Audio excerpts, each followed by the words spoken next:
பாம்பின் எதிரி சிரியா நங்கை பற்றி தெரியுமா? அதை பற்றி விரிவாக பார்ப்போம். வீடுகளின் வேலியில் சிரியானங்கை செடியை வளர்த்து வந்தால் பாம்பு எட்டிக்கூட பார்க்காது. அதாவது சிரியானங்கை இலை மீது பரவி வரும் காற்று பாம்பின் மீது பட்டால் அதன் செதில்கள் சுருங்கி விரியாது. இதனால் பாம்பால் செயல்பட முடியாமல் போய்விடுமாம். நீரிழிவுக்கு அருமையான மருந்து.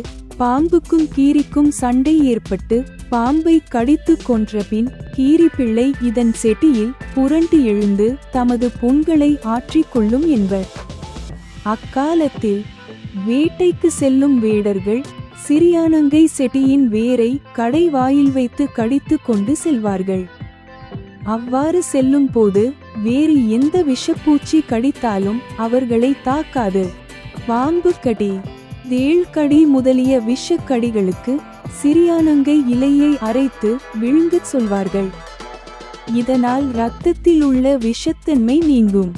சிரியானங்கை இலைகளை எலுமிச்சை சாறு விட்டு நன்கு அரைத்து வீக்கம் மேல் பற்று போட்டு வந்தால் வீக்கம் குறையும்.